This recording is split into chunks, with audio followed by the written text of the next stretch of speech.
Hello everyone, welcome to Raavan academy. நம்ம இப்போ India போஸ்ட்டில் ஜிடிஎஸ் ரெக்ரூட்மெண்ட் விட்ருக்காங்க. ஸோ அதை பற்றி இப்போ டிஸ்கஸ் பண்ணலாம் இந்த வீடியோவில்.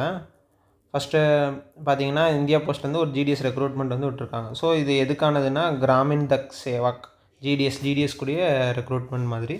ஸோ இது இந்தியா போஸ்ட்னால் போஸ்டல் டிபார்ட்மெண்ட்லேருந்து இது ரிலீஸ் பண்ணியிருக்காங்க. ஸோ இதில் எக்ஸாம்ஸ் டேட் பார்த்தீங்கன்னா 10th Februaryலேருந்து 3rd Marchக்குள்ளே. ஸோ எக்ஸாம்ஸ் நீங்கள் அப்ளை பண்ணணும்னு நினச்சிங்கன்னா 10th Februaryலேருந்து 3rd Marchக்குள்ளே அப்ளை பண்ணிடுங்க. அதுமாதிரி window correction 6th to 8th Marchக்குள்ளே விண்டோ கரெக்ஷன் ஏதாவது சேஞ்ச் பண்ணணும் அப்படின்னு நினைங்கன்னா சேஞ்ச் பண்ணிடலாம். அண்டு ஃபைனல் செலெக்ஷன் ஜாயினிங் ப்ராசஸ்லாம் 30th Juneக்குள்ளேயே நீங்கள் ஜாயின் பண்ணுற மாதிரி இருக்கும். ஸோ குயிக்காகவே ஜாயின் பண்ணுற மாதிரியே இது இருக்குது. ஸோ இதில் என்னென்ன ஜாப் டிஸ்கிரிப்ஷன் இருக்குன்னு பார்த்தீங்கன்னா பிபிஎம்னா பிரான்ச் போஸ்ட் மாஸ்டரு, அடுத்து ஏபிபிஎம்னா அசிஸ்டன்ட் பிரான்ச் போஸ்ட் மாஸ்டர், அடுத்து தக் சேவாக். ஸோ 3 இது இருக்குது. இதிலே பிபிஎம்னா ஸோ அந்த ஒரு பிரான்ச் போஸ்ட் ஆஃபீஸ் மாதிரி அதை மேனேஜ் பண்ணுறது நீங்களாக தான் இருக்கும். ஸோ மெயினாக ஒரு ஒரு ப்ராடக்ட் ஏதாவது ப்ரொமோட் பண்ணுற மாதிரி கூட சொல்லுவாங்க. மெயினாக timely mail conveyance and delivery, அதாவது லெட்டர்ஸ் டெலிவர் பண்ணுறது. ஸோ அந்த மாதிரி தான் மெயினாக இருக்கிற மாதிரி இருக்கும். அதேமாதிரி ஒரு அக்காமடேஷன் நம்ம அரேஞ்ச் பண்ணிக்கணும் வில்லேஜுக்குள்ளே. இது ஏன்னா நமக்கு நார்மலாக ஒரு சின்ன வில்லேஜ் அது மாதிரி கொடுத்துருப்பாங்க. அதில் சின்ன ஒரு ஒரு இடம் மாதிரி நம்ம அரேஞ்ச் பண்ணி வச்சுக்கணும்.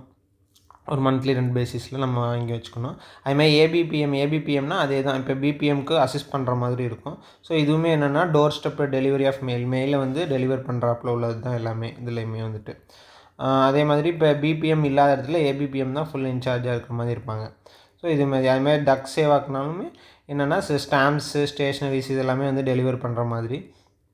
அதுக்கப்புறம் ஆர்எம்எஸ் ரயில்வே மெயில் சர்வீஸ்லேயும் ஒர்க் பண்ணுற மாதிரி இருக்கும். ஸோ அங்கேயுமே மெயில் இது லெட்டர் எல்லாமே தனியாக எடுக்கிறாப்புல உள்ளது. ஸோ இந்த மாதிரி ஜாப் ரோல்ஸ் தான் இதுக்கெலாம் இருக்கும். அதுமாதிரி வேக்கன்சி டீட்டெயில்ஸ் பார்த்தீங்கன்னா இப்போ ஆல் இந்தியா லெவலில் 21,413 வேக்கன்சிஸ் இருக்குது. ஸோ இந்த இதுக்கு எக்ஸாம்ஸ் எதுவுமே கிடையாது. நோ எக்ஸாம்ஸ் எதுவுமே இருக்காது. பேஸ்ட் ஆன் உங்கள் 10th மார்க்ஸ் வச்சு மட்டுமே உங்களை உள்ளே எடுத்துக்குவாங்க. ஸோ நான் 10th மார்க் ரொம்ப ஜாஸ்தியாக வச்சுருக்கேன், எக்ஸாம்ஸ் இப்போதைக்கு ரொம்ப நாளாக கிளியர் ஆகலைன்னா இது ஜஸ்ட்டு நீங்கள் ஜாயின் பண்ணிவிட்டு பேரலெல்லாம் நீங்கள் எக்ஸாம்ஸ்லாம் ப்ரிப்பேர் பண்ணுறது கண்டிப்பாக யூஸ்ஃபுல்லாக இருக்கும். அதே மாதிரி இப்போ தமிழ்நாடுக்கு பார்த்தீங்கன்னா கிட்டத்தட்ட 3,116 வேக்கன்சிஸ் இருக்குது. ஸோ மற்ற ஸ்டேட்டோட கம்பேர் பண்ணுறப்ப தமிழ்நாடுக்கு ஜாஸ்தியாகவே இருக்குது வேக்கன்சிஸ். நீங்கள் அப்ளை பண்ணிங்கனாலுமே உங்களுக்கு 10th மார்க் ஜாஸ்தியாக இருந்துச்சுன்னா கண்டிப்பாக உங்களுக்கு இது ஈஸியாகவே கிடச்சிடும். அதுமாதிரி எலிஜிபிலிட்டி க்ரைட்டேரியா பார்த்திங்கன்னா 18 to 40 இயர்ஸ் இருக்கணும். ஸோ இந்த மாதிரி ஏஜ் இந்த மாதிரி அதுக்கப்புறம் ஒவ்வொரு கேட்டகரிக்கான ஏஜ் ரிலாக்ஷன். எஸ்சி/எஸ்டினா 5 இயர்ஸ், ஓபிசினா 3 இயர்ஸு. அதுக்கப்புறம் இந்த பிடபிள்யூடி கேண்டிடேட் அவங்களுக்குன்னா ப்ளஸ் எக்ஸஸாக அந்த மாதிரி age relaxation 10 years, 13 years, 15 years அது மாதிரி கொடுத்துருக்காங்க. ஸோ அடுத்து எஜுகேஷனல் குவாலிஃபிகேஷன் பார்த்தீங்கன்னா 10th பாஸ் ஆகிருந்தாலே போதும். ஸோ 10th பாஸ் ஆகிருந்து மார்க் ஜாஸ்தியாக இருந்தீங்கன்னா உங்களுக்கு அந்த மெரிட் பேசிஸில் கொடுக்குறதுனால மார்க் ஜாஸ்தியாக இருந்தீங்கன்னா கண்டிப்பாக இதாக இருக்கும். அதுமாதிரி லோக்கல் லாங்குவேஜ் தெரிஞ்சிருக்கணும். இப்போ தமிழ்நாடுன்னு எடுத்திங்கன்னா தமிழ் கண்டிப்பாக தெரிஞ்சிருக்கணும். அதுமாதிரி சும்மா பேசிக் கம்ப்யூட்டரு, சைக்கிளிங் அதெல்லாம் தெரிஞ்சிருக்கணும். இதெல்லாமே ஒரு பேசிக் இது மாதிரி. அதே மாதிரி உங்களுக்கு இப்போ நீங்கள் இதில் இருக்கீங்கன்னா இதில் உள்ள சேலரி கண்டிப்பாக பத்தாது. ஸோ அதாவது ஆல்டர்னேட்டிவாக நீங்கள் ஏதாவது மேனேஜ் பண்ணுற மாதிரி நீங்கள் வச்சுக்கணுனாலும் அதை வச்சுக்கலாம். அதுவுமே அதில் மென்ஷன் பண்ணியிருப்பாங்க. ஸோ நீங்கள் மற்ற சென்ட்ரல் கவர்மெண்ட் உள்ளே இப்போ எம்டிஎஸ் மற்ற இதிலெல்லாம் ஜாயின் பண்ணுறப்ப மற்ற இதில் எல்லாமே ஒர்க் பண்ணக்கூடாது அப்படின்னு சொல்லி மென்ஷன் பண்ணியிருப்பாங்க. ஸோ இதிலெல்லாம் அந்த மாதிரி மென்ஷன் பண்ணியிருக்க மாட்டாங்க. அதே மாதிரி இப்போ பிபிஎம்மாக இருந்தீங்கன்னா உங்களோட மினிமம் சேலரி 12,000. இது கூட டிஎன்எஸ் அலவன்ஸு அது மாதிரி ஆனுவல் இன்க்ரிமெண்ட் இதெல்லாமே இருக்கும். அதுமாதிரி ஏபிபிஎம் போயிருந்தீங்கன்னா 10,000. ஸோ இதில் இப்போ நான் ஆல்ரெடி அடுத்து வேறு இது போகணும், அடுத்து ப்ரொமோஷன் எடுக்கணும்னு நினச்சிங்கன்னா 2 இயர்ஸ்லேயே எம்டிஎஸ் எக்ஸாம்ஸ் போஸ்ட் ஆஃபீஸ்லேயே கண்டக்ட் பண்ணுவாங்க. ஸோ இதுக்கு முன்னாடிலாம் 3 இயர்ஸ் இருந்துச்சு. இப்போ அந்த 3 இயர்ஸ் குறைச்சிட்டாங்க. ஸோ 1 இயர் குறைச்சி இப்போ 2 இயர்ஸ் ஆக்கிட்டாங்க. ஸோ 2 இயர்ஸ் ஆனாலே நீங்கள் எம்டிஎஸ் எக்ஸாம்ஸ் எழுத ஆரம்பிச்சிடலாம். ஸோ எம்டிஎஸ் எக்ஸாம்ஸ் எழுத ஆரம்பிச்சு கிளியர் பண்ணிட்டீங்கன்னா உங்களுக்கு அடுத்து எம்டிஎஸ் கிடச்சிடும். அடுத்து எம்டிஎஸ் அடுத்து அப்படியே உள்ளே போனீங்கன்னா எக்ஸாம்ஸ் இதெல்லாம் நீங்கள் இந்த ஜிடிஎஸில் ஜாயின் பண்ணிங்கன்னா கூட ஒரு வித்தின் 7 to 8 இயர்ஸில் நீங்கள் போஸ்டல் அசிஸ்டண்ட் போயிடலாம். ஸோ நார்மலாக நமக்கு தெரியும் போஸ்டல் அசிஸ்டண்ட் இப்போலாம் சிஜிஎல் ரெக்ரூட்மெண்ட் வருது. இதுக்கு முன்னாடி சிஹெச்எஸ்எல் இருந்துச்சு.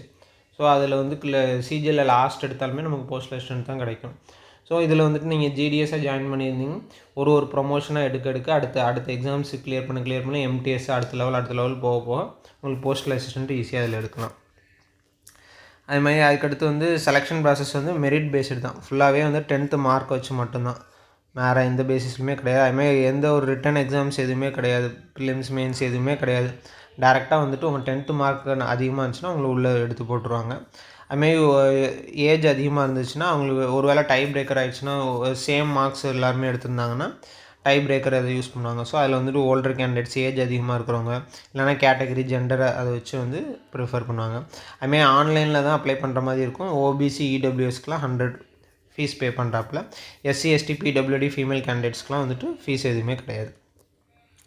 ஸோ ரிஜிஸ்டர் பண்ணால் இந்தியா போஸ்ட் ஜிடிஎஸ் போர்ட்டல்னு இருக்கும். அதில் வந்துட்டு உங்கள் மொபைல் நம்பரை கொடுத்து எல்லாத்தையும் இது பண்ணணும். அதுமாதிரி உங்களோட 10th மார்க் ஷீட்டு, அதுக்கப்புறம் கேட்டகரி சர்டிஃபிகேட் 2 இது மட்டும்தான் இதில் யூஸ் பண்ணுறாப்புல இருக்கும். 10th மார்க்கு, அதுக்கப்புறம் இது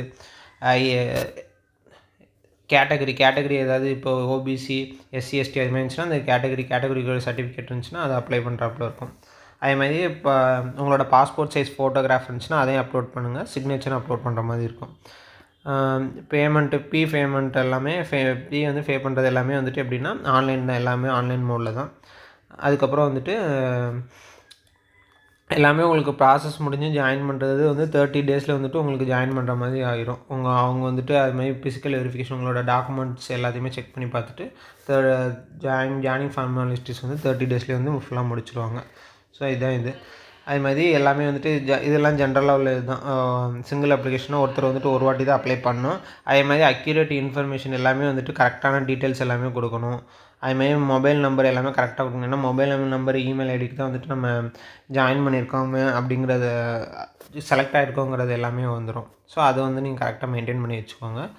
அதே மாதிரி மீதி எல்லாமே வந்து ஜென்ரல் இதுதான் ஜிடிஎஸ். ஆனால் என்ன, ஜிடிஎஸ் வந்து not regular government employees. So இவங்க வந்து ரெகுலர் கவர்மெண்ட் எம்ப்ளாயிஸ் சொல்ல மாட்டாங்க. ஒரு 2 இயர்ஸ் ஆகி நீங்கள் எம்டிஎஸ் ஆகிட்டிங்கன்னா ரெகுலர் கவர்மெண்ட் எம்ப்ளாயிஸ் வந்து ஆயிடுவீங்க.